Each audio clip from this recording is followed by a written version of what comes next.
Actually, I can see that someone is recording the lecture. I don't know, you should ask permission for that. You cannot record the lecture. Okay?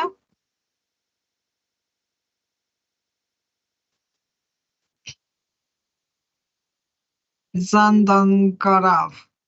So please, Zandangarav, please stop recording the lecture, okay?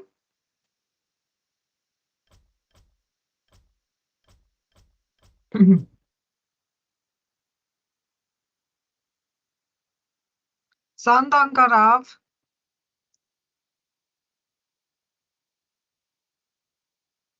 Okay, then.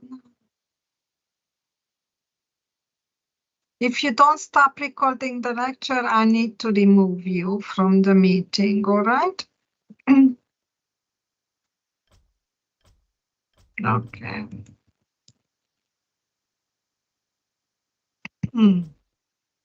So, so what about my question? Sorry about that. What about that question?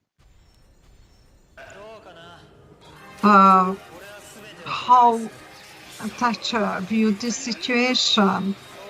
Is it good, this kind of an integration, good for Britain or not?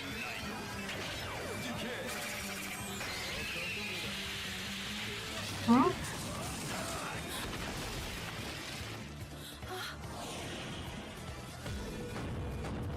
Anyone?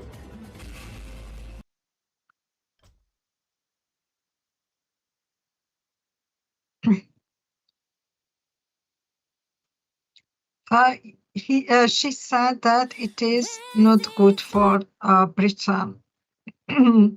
All right, that basically she felt that Britain is obstructed by this kind of an integration and being member of this European community. So basically, she felt that it is not good for the country. Right, I need to admit someone. Okay.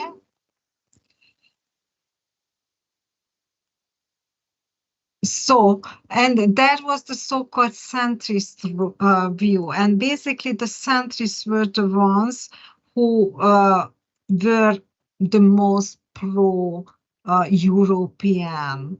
We can say that the most pro-European, and they had a favorable view of this European integration. They thought that, especially the trade unions, that they needed some kind of modernization as well, and that's what they see in Europe. If we look at the Scottish opinion, for example, Scotland, at the beginning, Scotland was absolutely against, this joining of this European community and this integration. And especially, for example, there was a referendum, we are going to talk about that referendum later, in 1975. In that referendum, it showed that Scottish people did not want to remain. At that time, Britain was already a member of the EU. The Scottish people did not want to remain within this community. But that has changed during the 80s. Any idea why?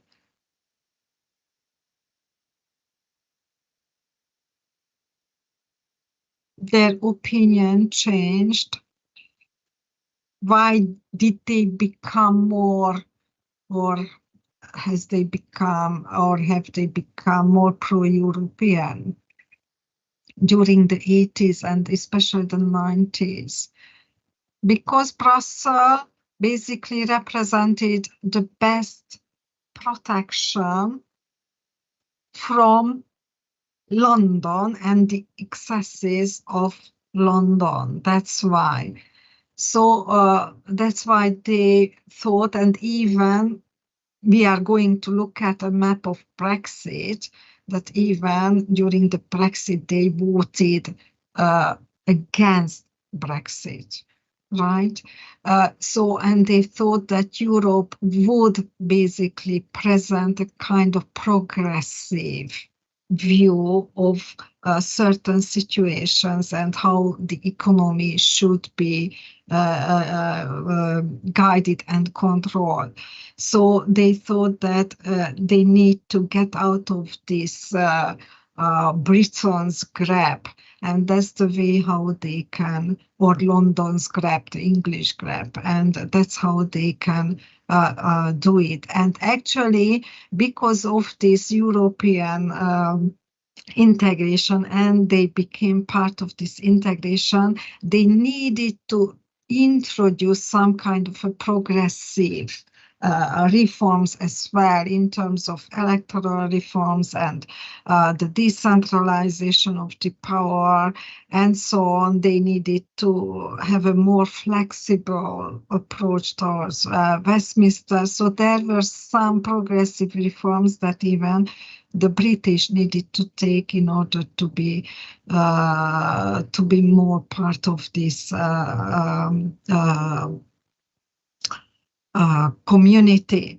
So as a summary, we can say that the left and the right, basically, they all see this integration as something that would obstruct their economy, the British economy and the political sphere, not like the centrists. The centrists basically were quite pro-European, and they believed in the involvement would bring certain benefits and even modernization to Britain. All right. And actually, even the population of Britain, even today, they cannot really decide on whether they are part of Europe or not. Even today, that is a big, huge question. All right.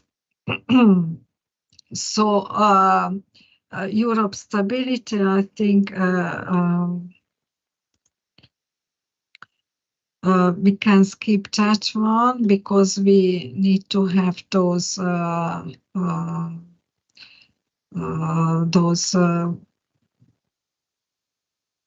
presentations to hear. So let's look at this part after World War II. What happens? We already talked about the Churchill's speech. I don't want to really go into that one anymore.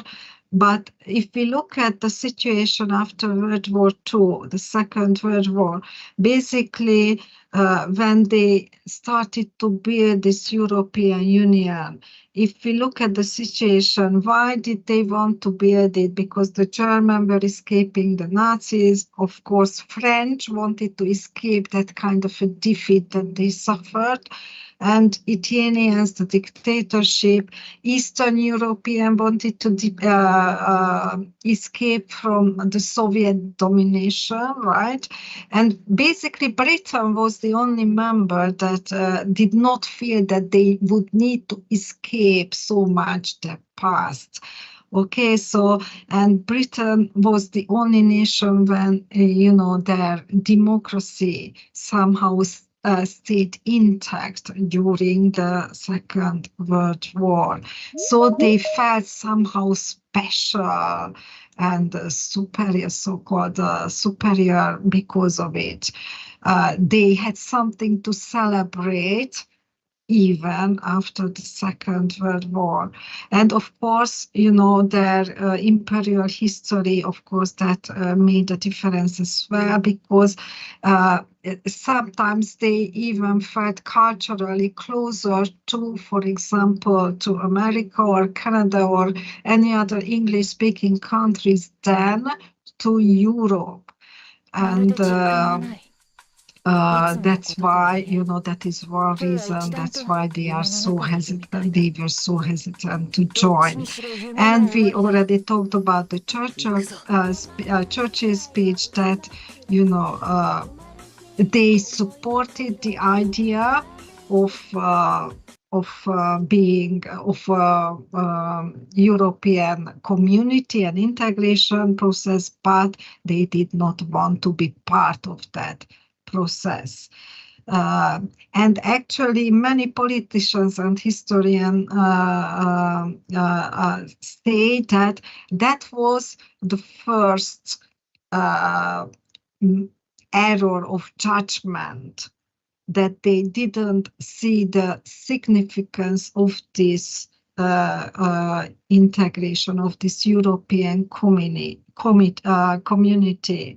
and they just couldn't judge it properly, how successful it would be. At that time, of course, the UK was an imperial power. They didn't really want to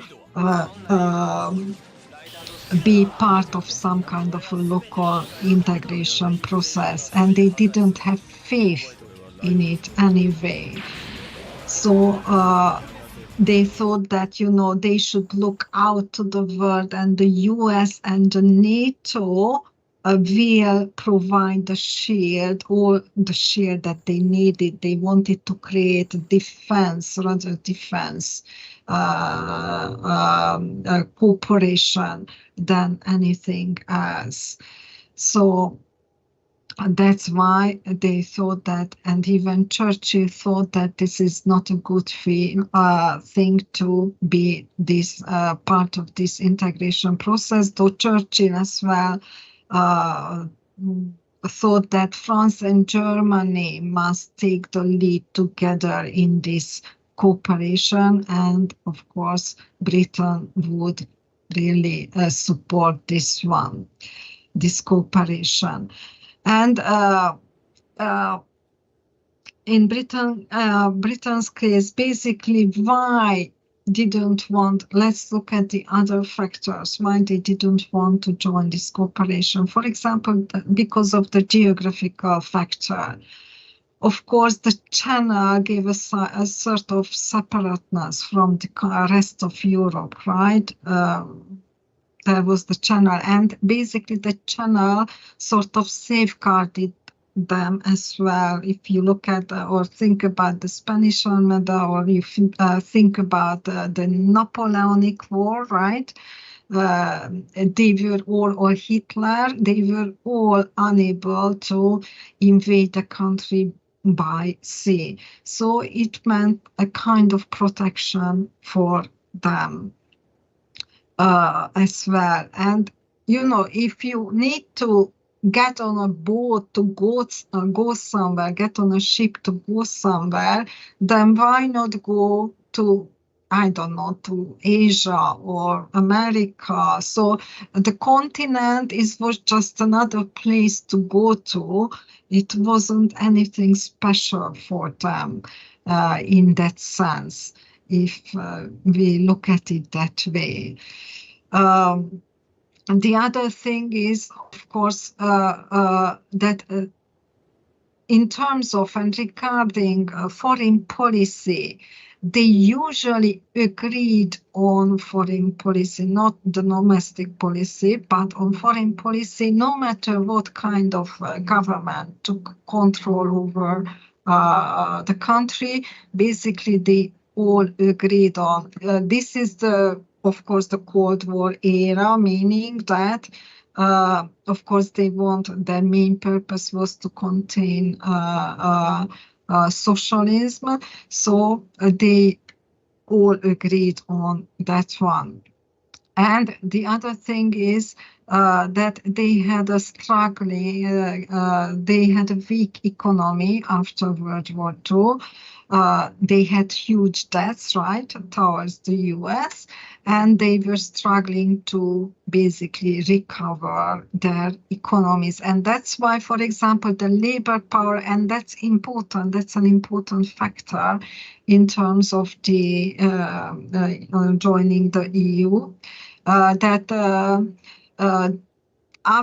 the Second World War, the Labour government basically introduced a very radical economic program, meaning they nationalized, for example, the railways, and they nationalized the steel industry, steel and coal industry. Now, if you think about it, what was the first treaty about in 1951? The Treaty of Paris. Coal and steel cooperation.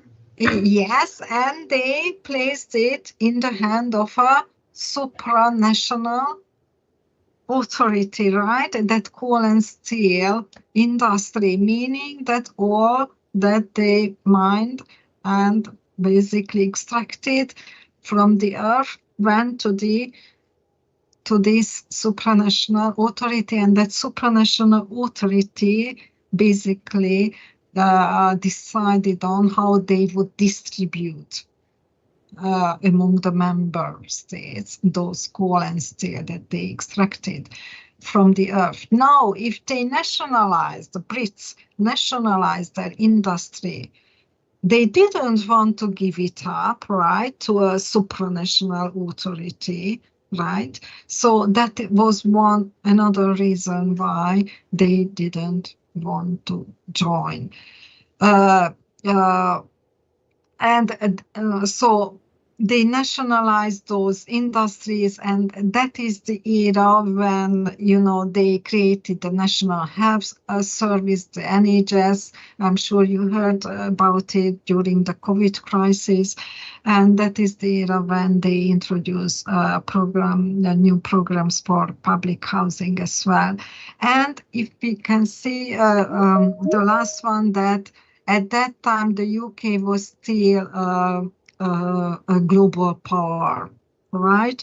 Its empire still existed. It had a Commonwealth preference, and the UK didn't want to give up that preference as well.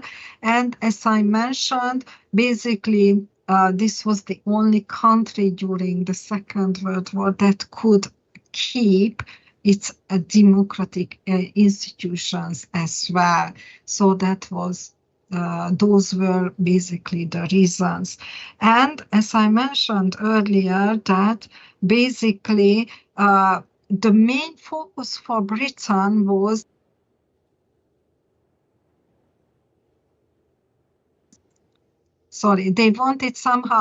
the main focus was that they wanted somehow a defense cooperation. And we already went through, I don't want to discuss this because we went through this.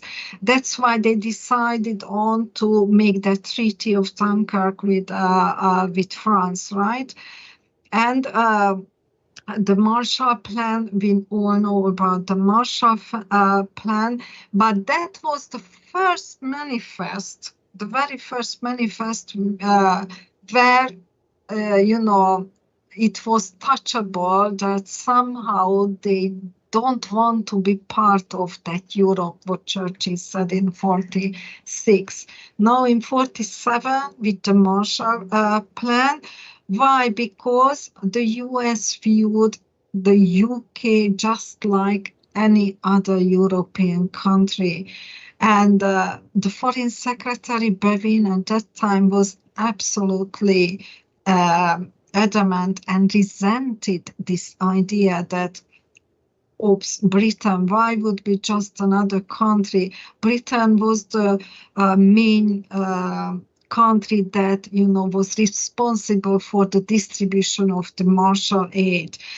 Britain felt a kind of special, in a special situation that, they are special, not like the other European countries. And we discussed that's why. So we talked about this union. I don't want to go through this, that, why was it important and how it came about and how they wanted to ease the tension between France and Germany and how the Council of Europe was set up and so on and so on.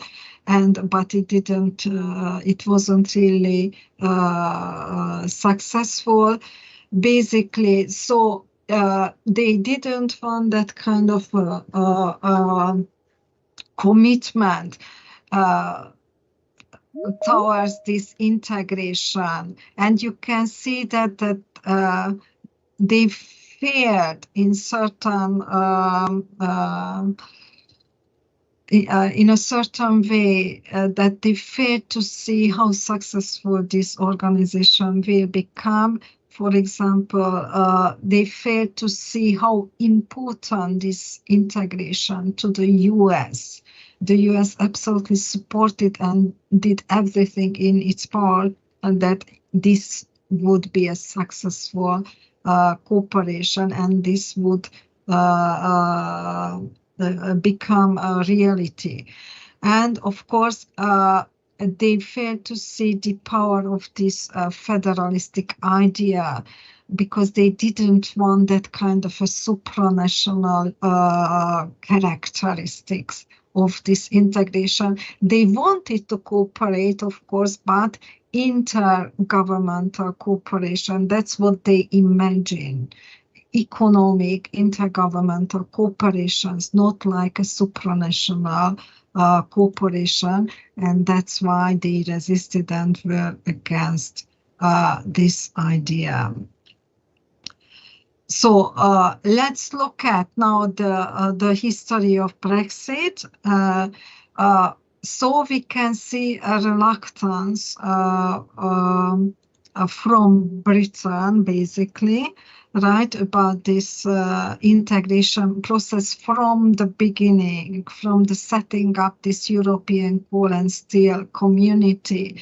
And we already touched upon that, they just nationalized that industry. They didn't want to give up control on that industry, and they didn't really like this idea of supranational authority. That they felt this is not that their way.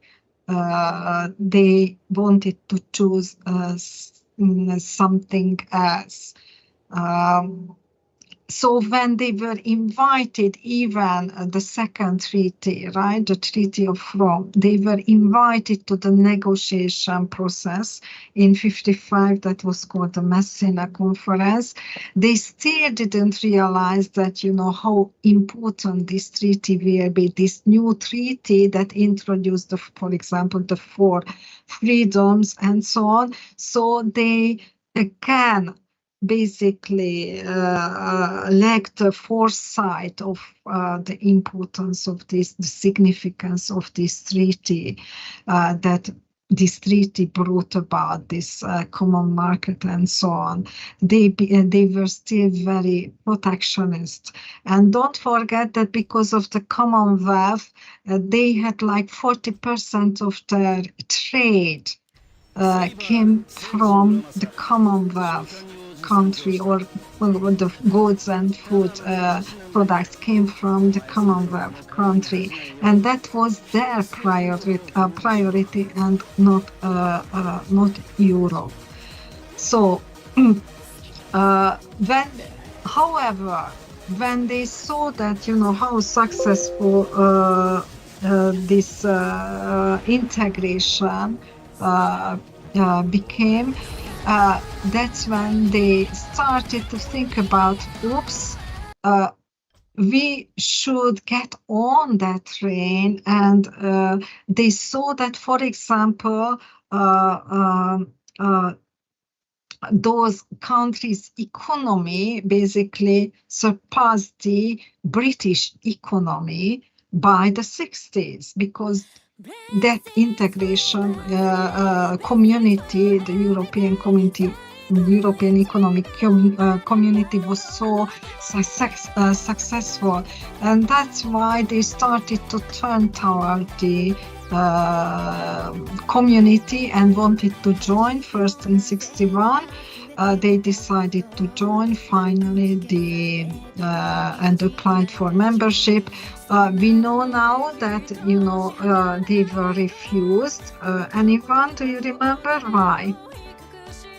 Why they were refused, especially by de Gaulle? So the French didn't want them to be in the European Union? Yes, why?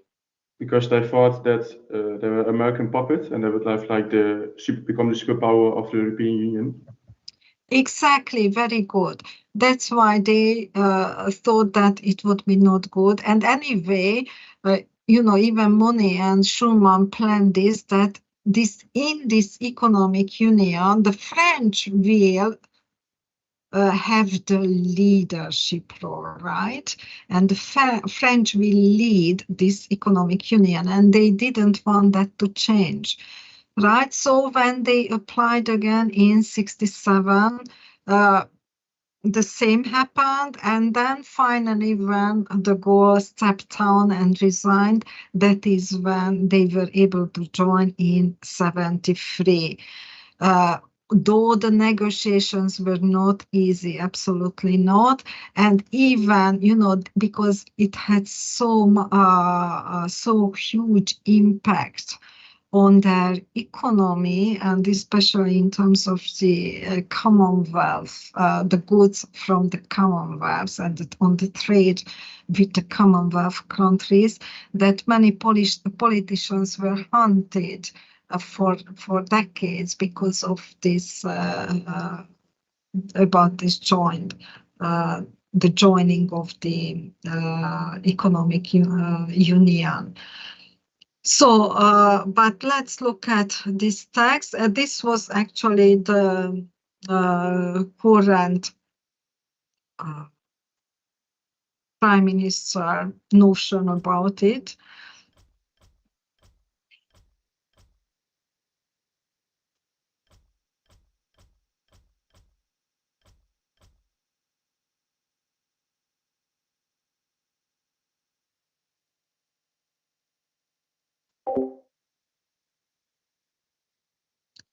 So as you can see here, that basically he was probably almost the only prime minister that was very enthusiastic, who was very enthusiastic about this integration process. So basically, at the end, the European Communities Bill was passed by both houses of the British Parliament, and basically it entered into effect in 1973. And though almost immediately after that, the Labour government promised, for example, to renegotiate the deals and the conditions because they were so hard, and they felt that they were absolutely not fair, and that's why they promised to renegotiate those deals. And even as I already touched upon that issue, that the people still felt that this would not bring much benefit to the country. That's why, for example, the Conservative Party held a referendum just 2 years after joining the EU, and in that referendum they asked the population if they want to be members still, they would want to remain members of the EU or not.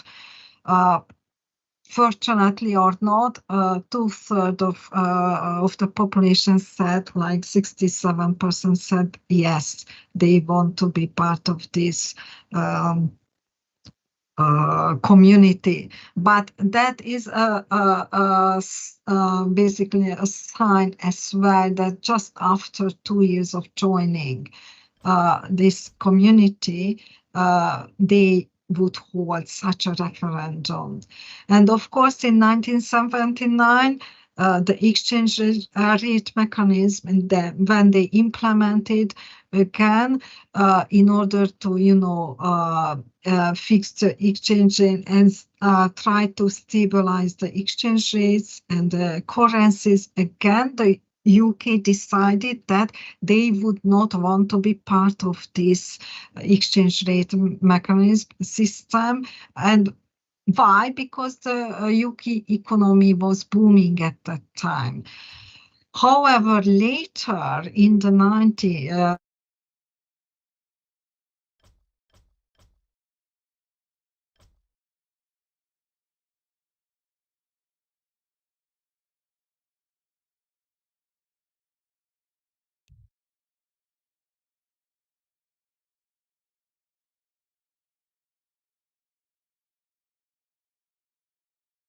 まるで実感がない。いつものこととはいえ、今日は一段と夢の中にいるみたいだ。どっちにしろ夢の終わりだ。行くぞ。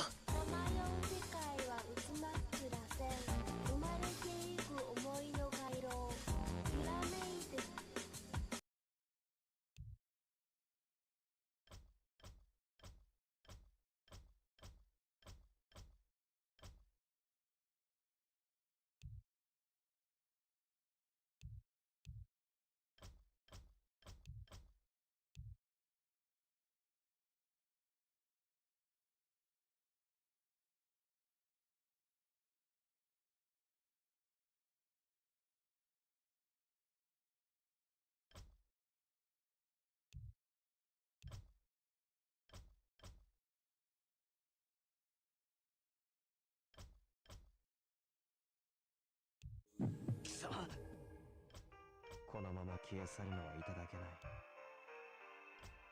死を恐れるとは。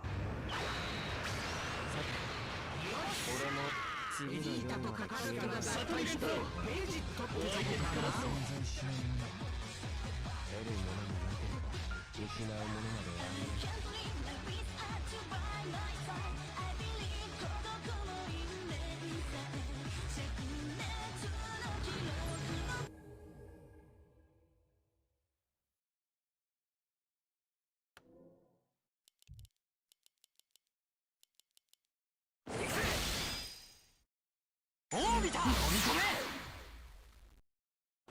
盛り上げるか。私はここですよ。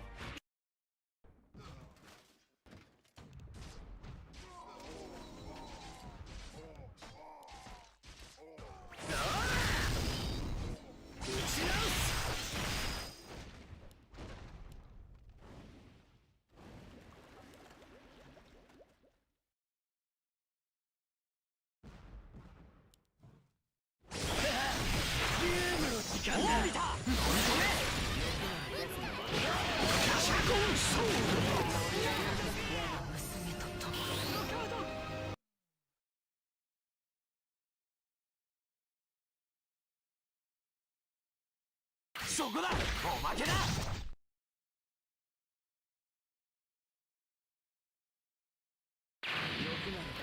お前と俺には勝てん。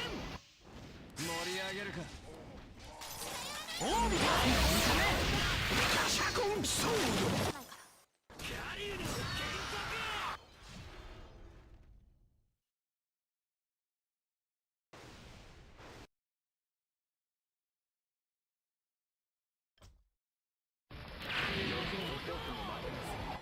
盛り上げるか。おーみた。ガシャコンソード。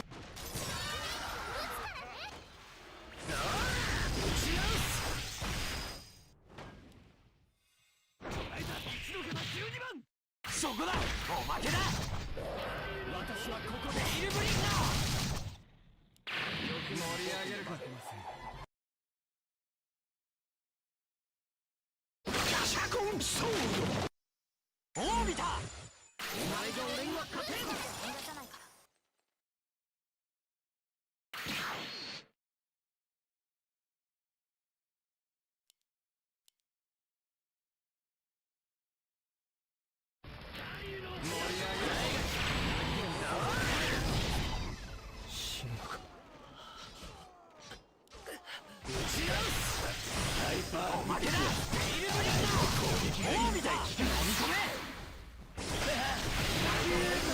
告したはずだ。私に挑んできたら削除すると。私はここですよ。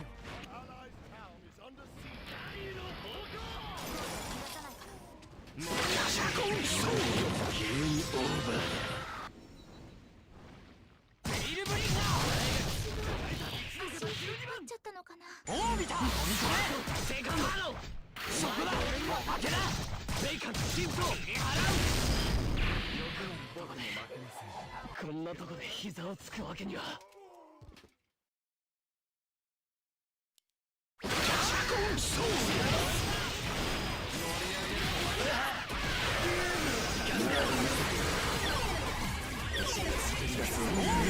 警告したはずだ。私に挑んできたら削除すると。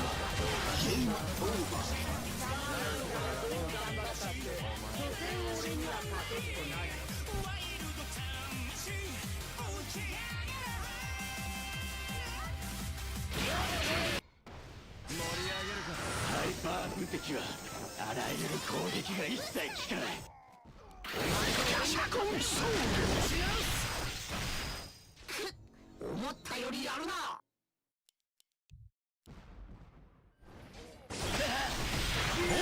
時間だ。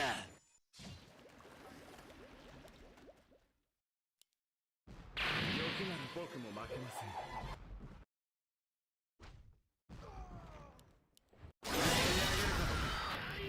キャシャコンソール。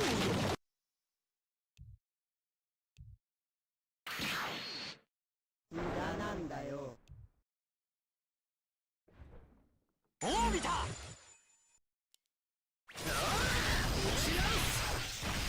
遅すぎるんだよ。悪いね。眠れ我が娘と共に。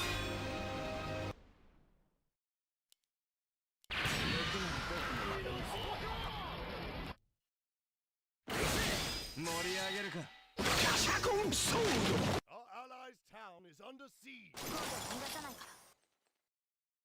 ハイパー無敵は攻撃が警告したはずだ。私に挑んできたら削除すると。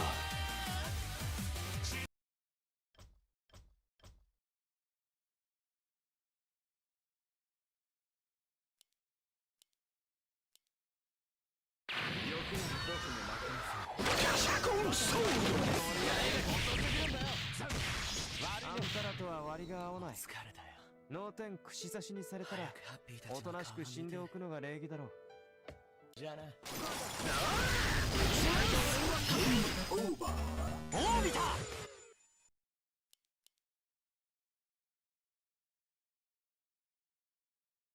欲なら僕も負けません。私はここで。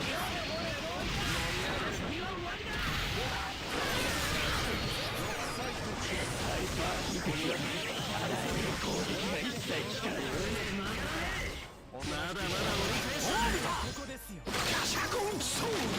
ラジャクナ、何をもたもたしているのですか。ちゃったのかな。欲なら僕、私はここです。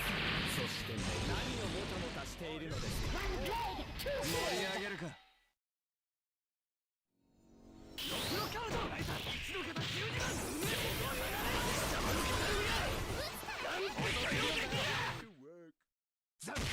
悪いね。あんたらとは脳天串刺しにされたらキャシャコンソール。のが礼儀だろう。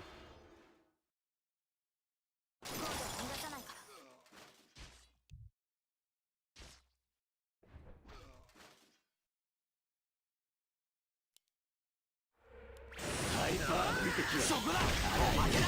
ベイカンシフトを払う。ビルブリンガー。ファーストセカンドハロー。オービタ飲み込め。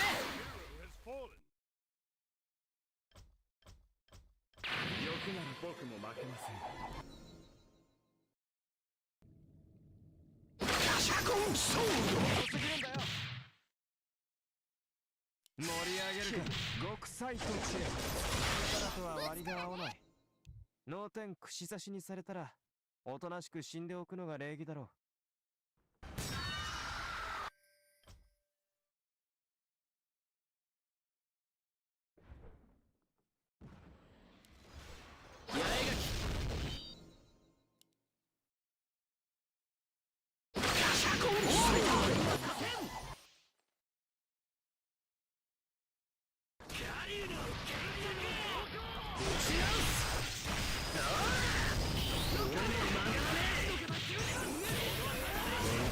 な甘っちょろく考えてんなら、あんたじゃ俺に勝つことはできないぞ。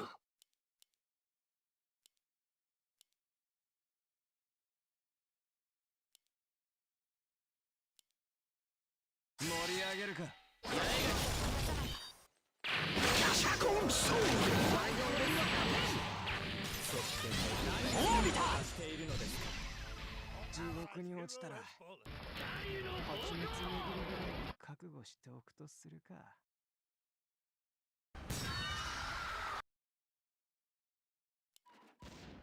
まだまだ折り返しだ。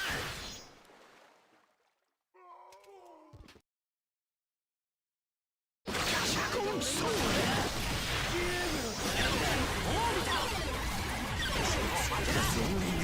警告したはずだ。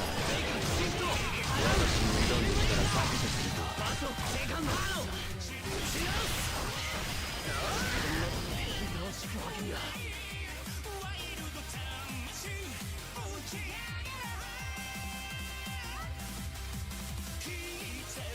お前の俺には勝てん。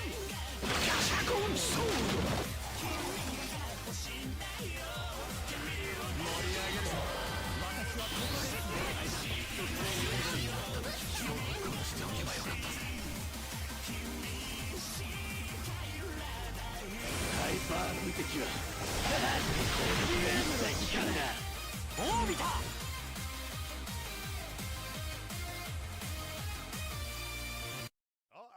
お前じゃ俺には勝てん。そこだ。シャコンソール。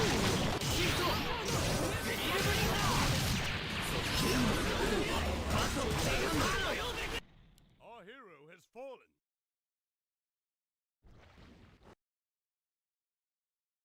オービター飲み込め。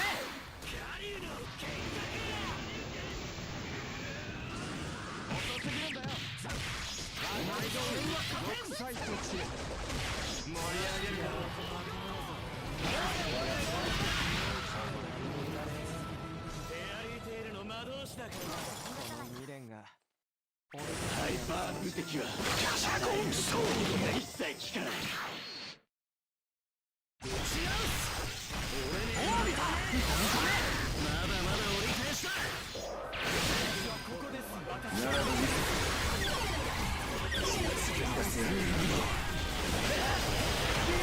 警告したはずだ。私に挑んできたら削除すると。シャコンソール。ハイパー無敵はあらゆる攻撃が一切効かない。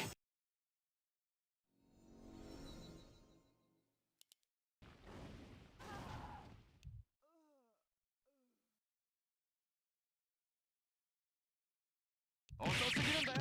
盛り上げるか。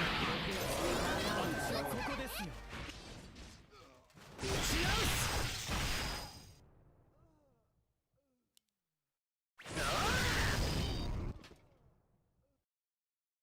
ハイパーミルクはシャコンソール。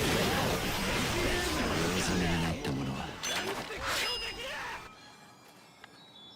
処分するだけ。盛り上げるか。お前と俺には勝てん。ぶつからね。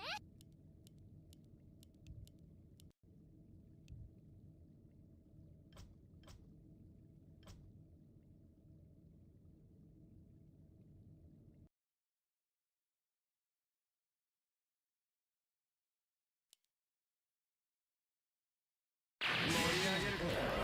私はここです。次をもたもたしているのです。打ち直す。お前と俺には勝てん。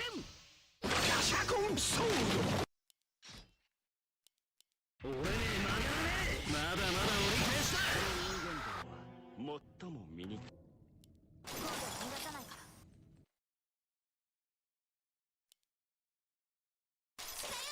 ぶつからね。遅すぎるんだよ。極彩特殊。君は盛り上げるか。我が娘とシャコンソール。そして打ち直す。本気でそんな甘っちょろく考えてる。あんたじゃ俺に勝つことはできないぞ。俺たちにはふさわしいんだろうな。警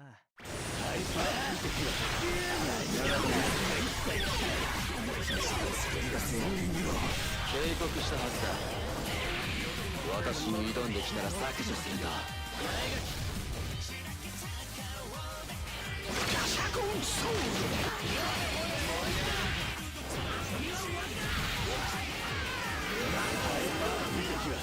あらゆる攻撃が一切効かない。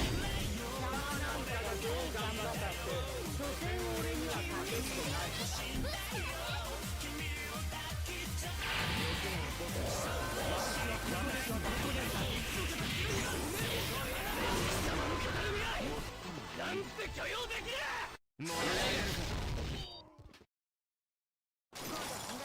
キャリーの幻覚。ハイパー無敵はあらゆる攻撃が時間だ。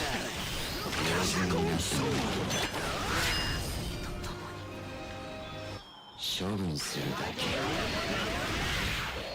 私はここです。私はここです。何をもたもたしている。盛り上げるとすぎるんだよ。悪いね、キル。極彩とキル。今のは少し効いたぞ。ローテン串刺しにされたらもう少しおとなしく死んでおくのが礼儀だけでもいいから続けていたかったが、この未練が貴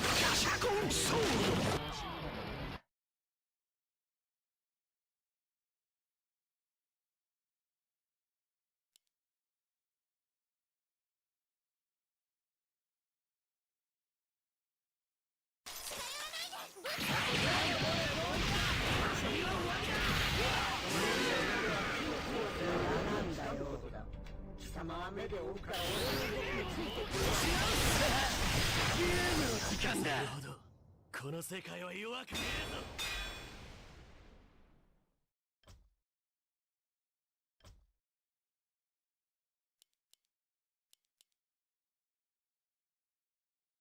えぞ。ガシャコンソール。お前が俺には勝てん。欲なら僕も負けます。私はここですよ。盛り上げるか。私はここです。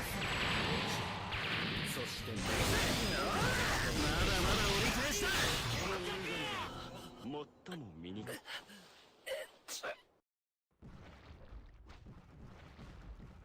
ガシャコンソール。盛り上げるか。精霊術悪いね、キル。極彩とキル。私はここです。その6戦無理して打ち直す。俺に曲げられ。ダジャクな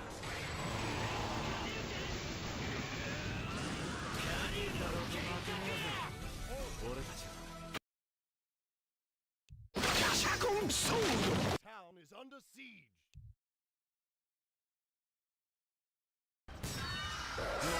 私はここです。欲なら僕も負けません。ぶつからね。ハイパー無敵はあらゆる攻撃が一切効かない。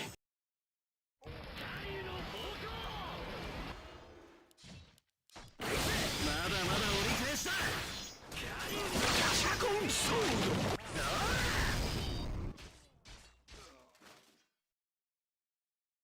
お前が俺には勝てん。ぶつからね。欲なら僕も。時間だ。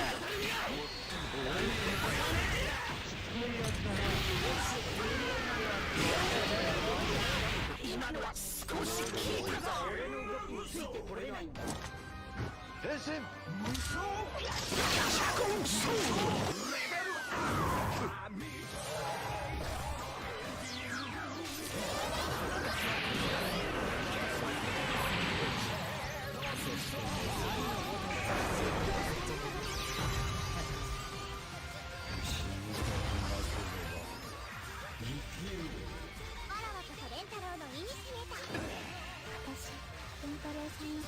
ハイパー無敵はあらゆる攻撃が一切ガシャコンソール。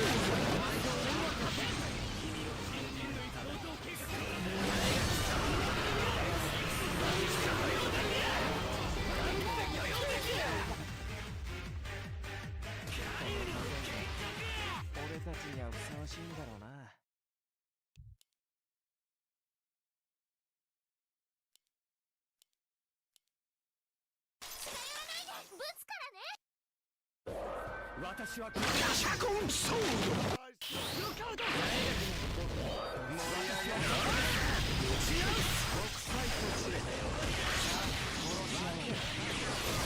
男性に一つ黒すぎるんだよならが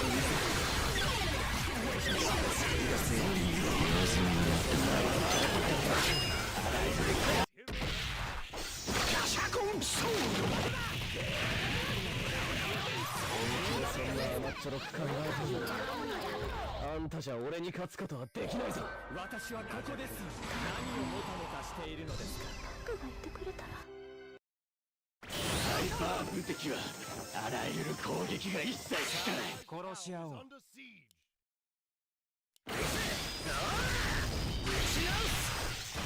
まだ折り返したこの人間と最も身に盛り上げるかシャコンソーなんで謝るのドキャリューの幻覚 Our allies' town is under siege. 無駄なんだよ遊びは終わりだ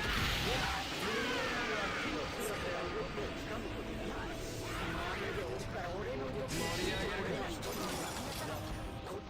シャコンソー殺しておけばよかったぜ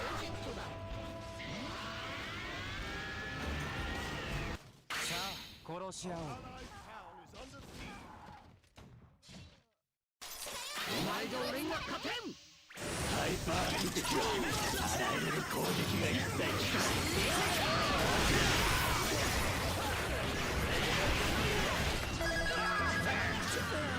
どうしたもっと本気でやってほしい警告したはずだ私に挑んできたら削除すると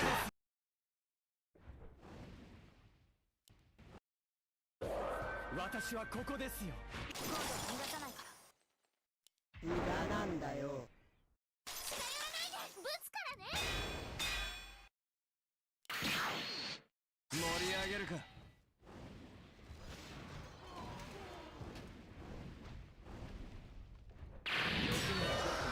私はここですよ私はここですよシャコンソード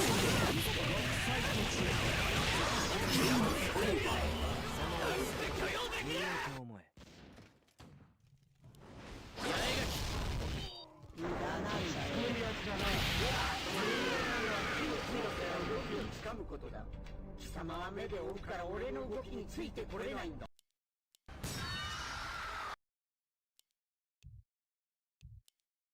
キャリューの幻覚今度は逃がさないからシャコンソードこれに引き下がる盛り上げるかこの世界は弱くさあ殺し合おう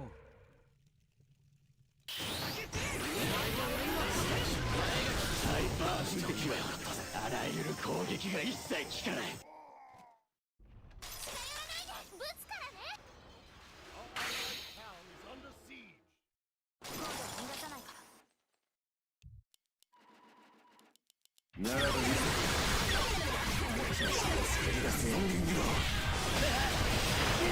警告したはずだ私に挑んできたら削除するハイパー無敵はあらゆる攻撃が一切効かない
盛り上げるか。無駄なんだよ。欲なら僕も負けません。打ち直す。今のは少し効いたぞ。さあ殺し合う。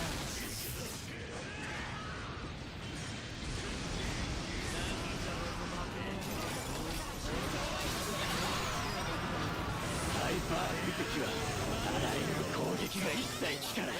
私はここでももたもたしているのですか。ガシャコンソウル。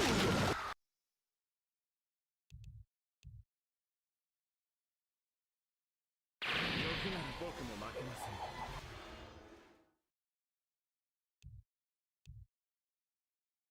盛り上げるか。私はここですよ。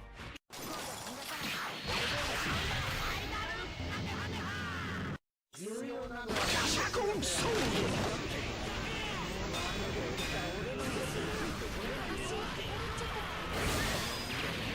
僕も俺たちにはふさわしい。打ち直す。無駄なんだよ。遊びは終わりだ。ガシャコンソウル。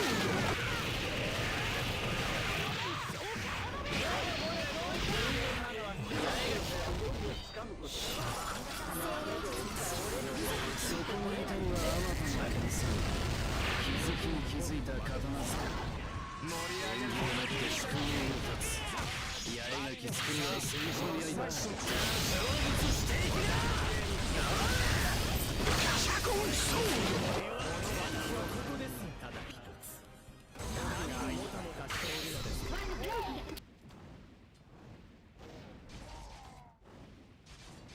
なんだろう。僕も負けません。私はここです。よく言うんだよ。何からとは割が合わない。最も身に脳天串刺しにされたらおとなしく死んでおくのが礼儀だろう。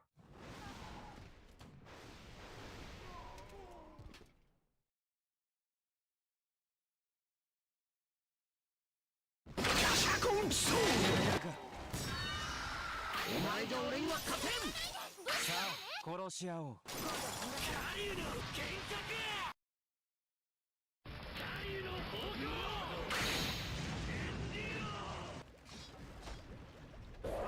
私はここですよ。打ち直す。八重垣。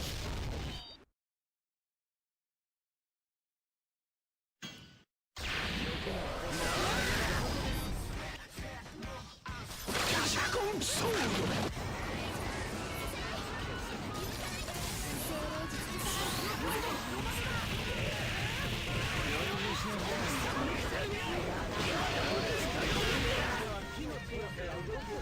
出番か。下がったら俺の動きについてこれないんだ。いい弟子ができたからかね。盛り上げる弟子の前には死ねねえよな。ガシャコンソウル。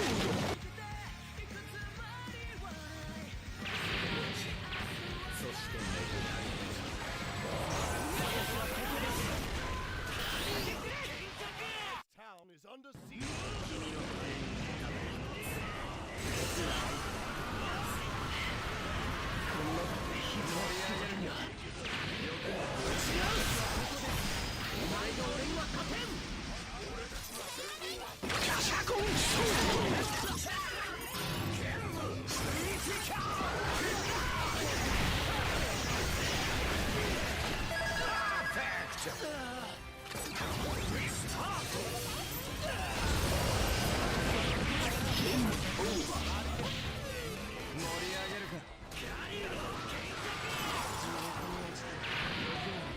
蜂蜜巡りぐらいは勝て。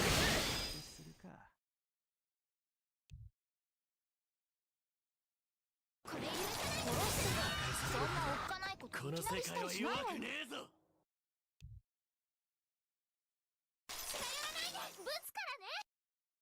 お前が俺には勝てん。ハイパー無敵はあらゆる攻撃が一切効かない。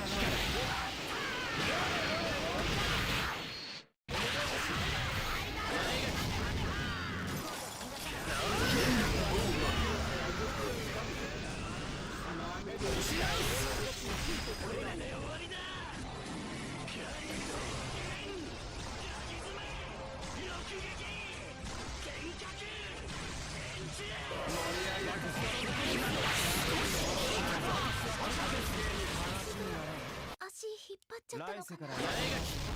お前 Our allies' town is under siege.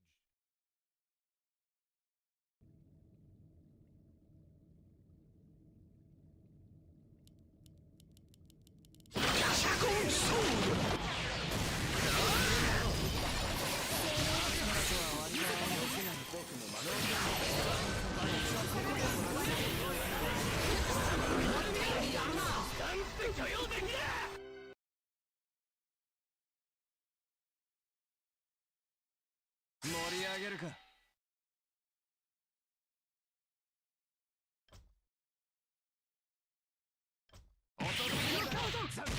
悪いね、極彩と知恵。このキャラとは割が合わない。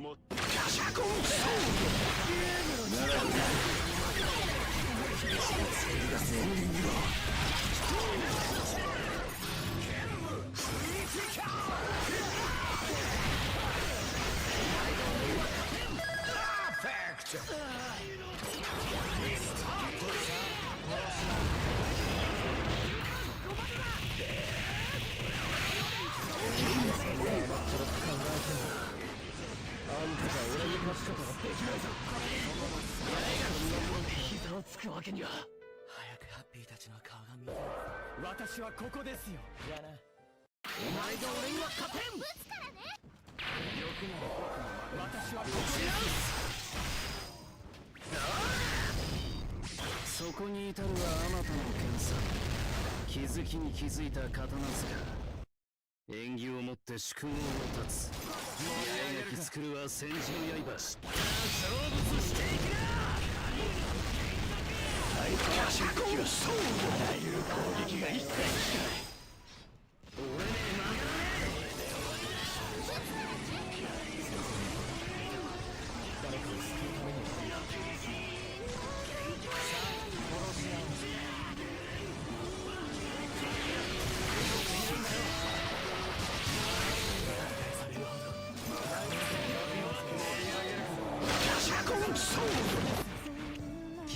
極彩と知恵。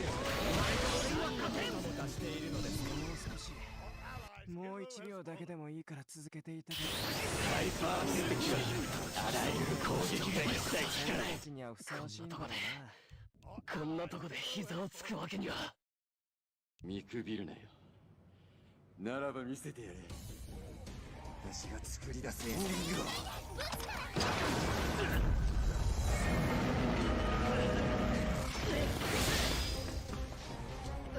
シャコンソード。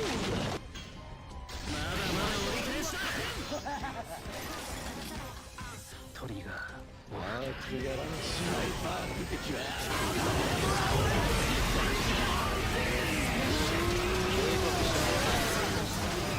私に挑んできたら削除すると。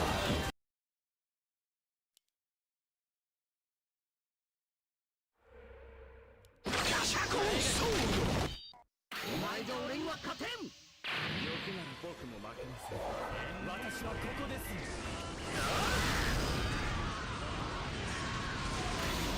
ハイパー無敵はあらゆる攻撃がない。警告したはずだ。私に挑んできたら削除すると。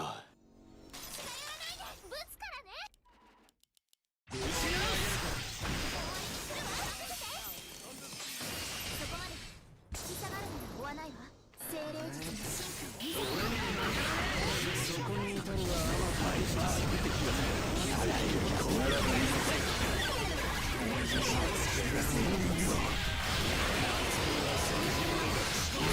い。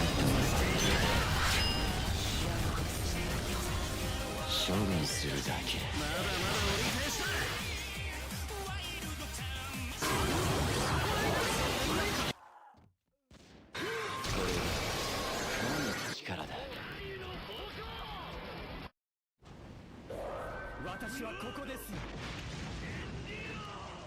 欲なら僕も負けません。盛り上げるか。極彩と知恵。あんたらとは割が合わない。ガシャコンソード。ゲームの時間だ。いやもはや用済みだ。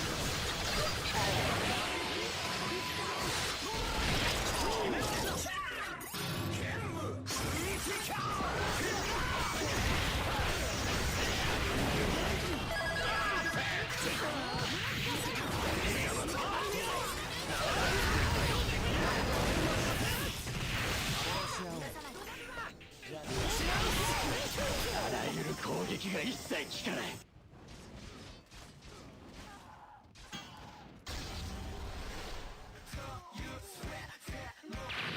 トリガーオフ。私はここです。何をもたもたしているのですか。お前が俺には勝てん。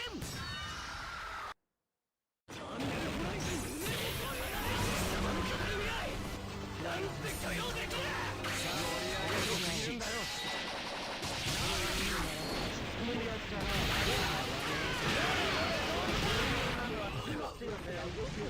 貴様は目で追うから俺の動きについてこれないんだ。お前がガシャコンソード。ゲームの時間だ。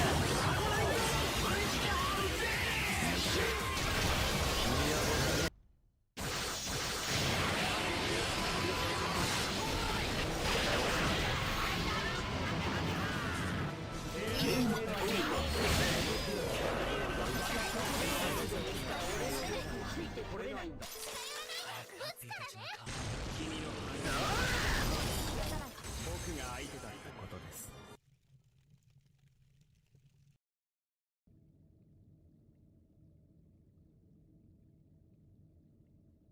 ガシャコンソード。悪いね。ゲームの時間だ。無限の闇に落ちろ。ドラゴンの魔導士。そして極彩と知恵。殺し合う。ガシャコンソード。作り出せ。君はまだ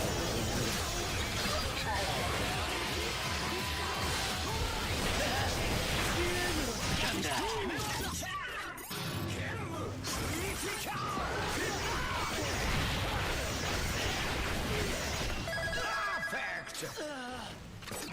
リスタート。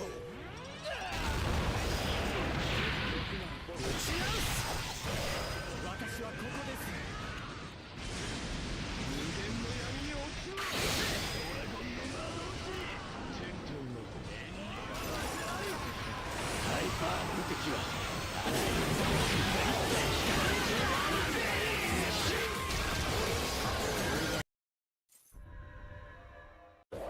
私はここです。ようやく体が温まってきたぞ。わかったな。まだこの体には慣れてないんだ。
お前が俺には勝てん。ガシャコンソード。貴様私はここですよ。なんだよ、本気つけるものだ。ダジャクなただ一つ。僕が間オーラの大きさがすなわち言うんだと極彩と知れ。この体とは割が合わない。盛り上げるか。脳天串刺しにされたらおとなしく死んでおくのが礼儀だろう。ガシャコンソード。打ち直す。お前が俺には勝てん。そこまで。これでめでたしめでたしね。今度は逃がさないから。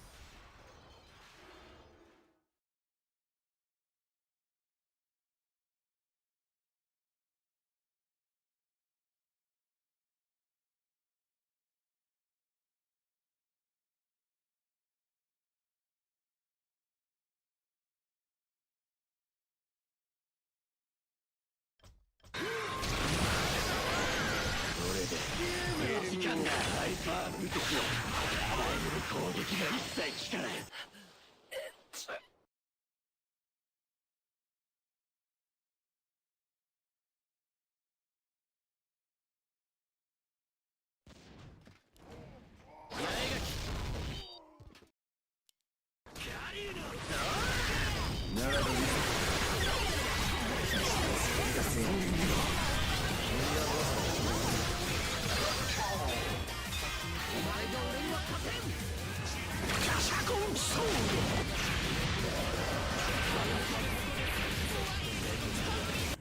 これでめでたしめでたし。最も身に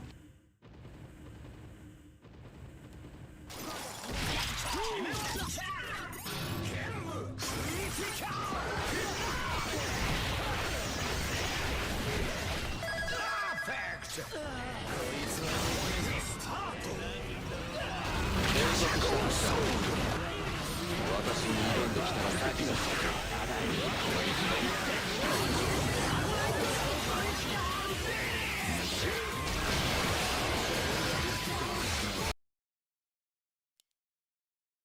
遅すぎるんだよ。私はもたもたしているのです。もう少し、もう1秒だけでもいいから続けていて。ガシャコンソード。ハイパー無敵はあらゆる攻撃が一切効かない。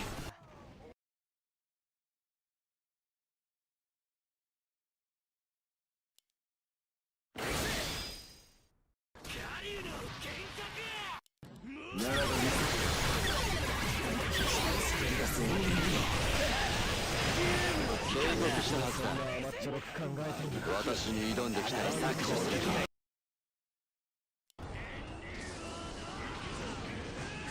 ガシャコンソード。警告したはずだ。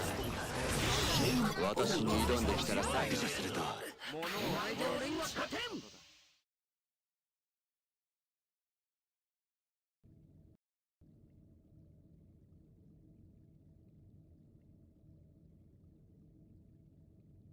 ガシャコンソード。僕が相手にはあらゆる攻撃。そして少しキャリーの幻覚。精霊術の神秘で見せたんだ。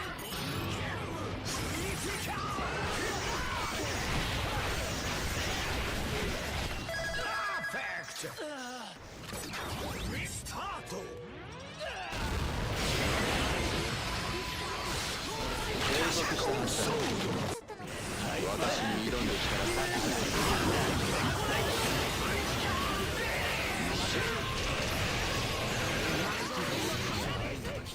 殺しておけばよかったぜ。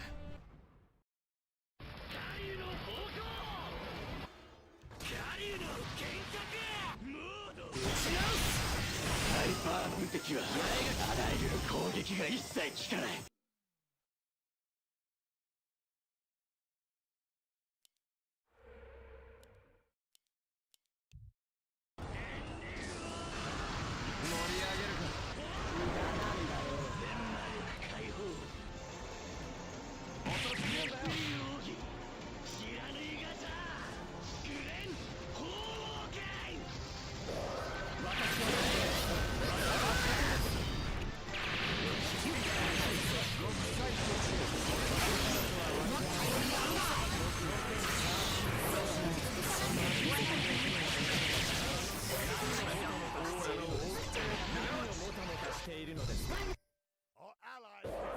私はここですよ。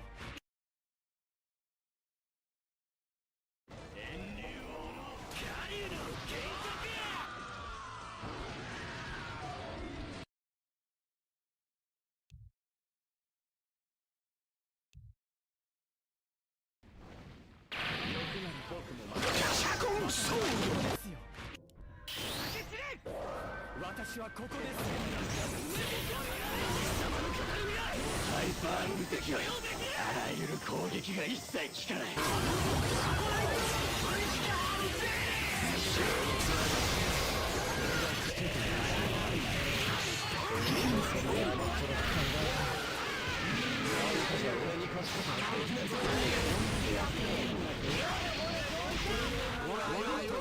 動きをつかむことだ。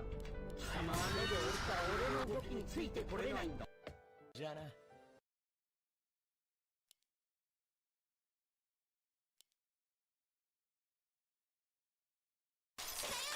ぶつからね。これ以上引き下がるのは追わないわ。もう少し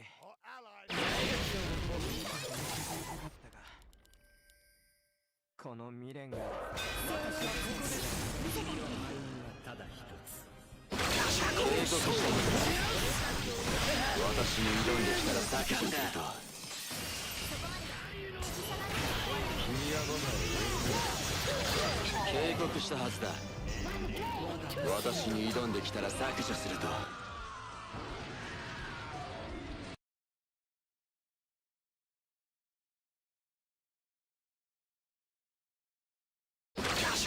ハイパー無敵はあらゆる攻撃が一切効かない。全魔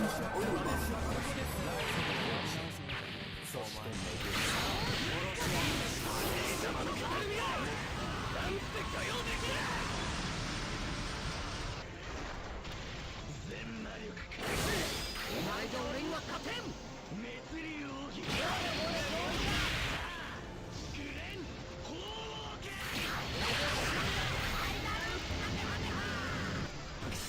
無駄なんだよ、無駄。俺の高いだろ。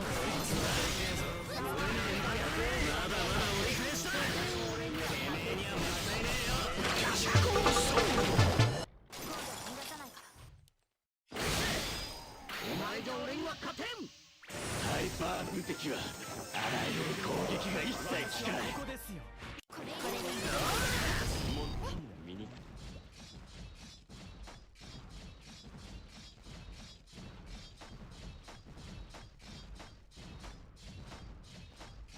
私に任せて。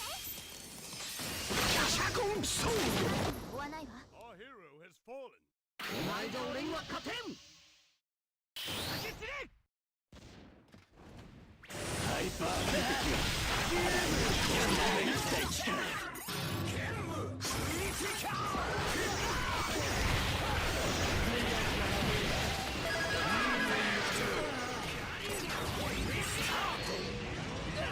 警告したはずだ。私に挑んできたら削除すると。ハイパー無敵はガシャコンソードが一切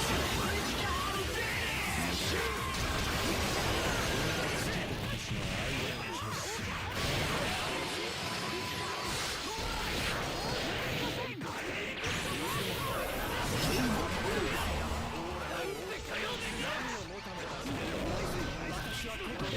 そんな甘っちょろく考えてんだ。あんたじゃ俺に勝つことはできないぞ。未練が俺たちにはふさわしいんだろうな。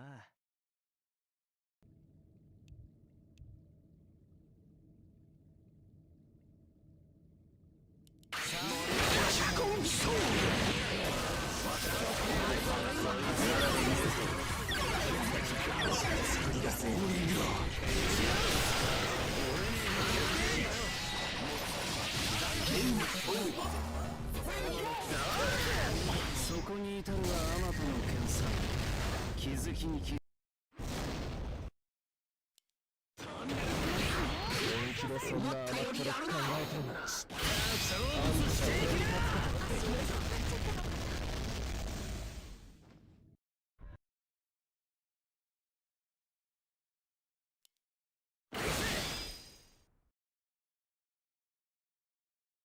盛り上げるか。理解したか。それが物を殺す。欲なら僕もさあ殺し合おう。私はここです。そしてハイパー無敵は攻撃が一切効かない。ガシャコンソード。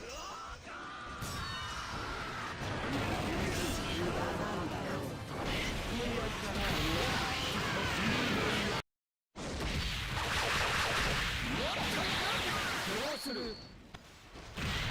イパー無敵はあらゆる攻撃が被害効かない。ついてこられないんだ。殺し合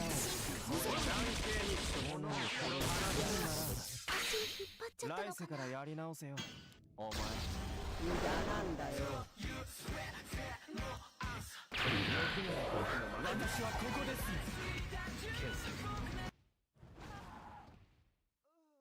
盛り上げるか。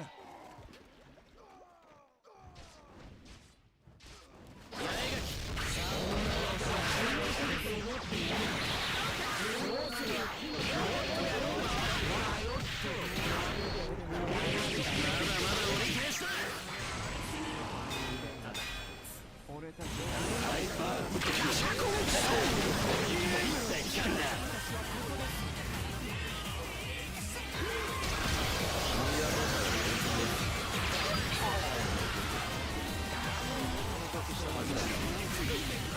私に挑んできたら削除する。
私に挑んできたら削除すると。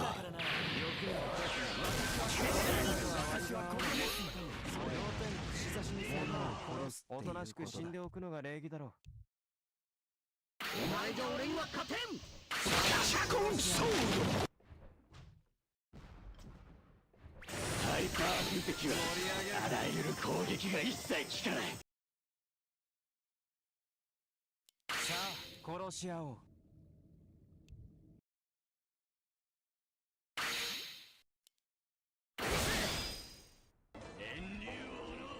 ガシャコンソード。打ち直す。こいつはでけえぞ。足引っ張っちゃったのかな。知らねえがさくれんほう。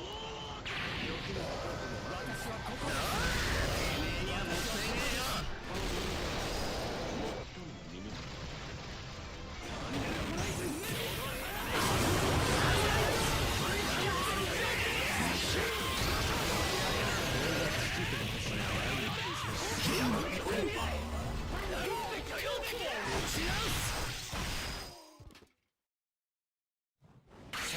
殺し合おう。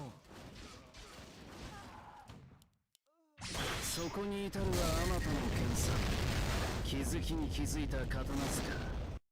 縁起をもって宿業を立つ。八重垣作るは戦士の刃。成仏していきな。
いい弟子ができたからかね。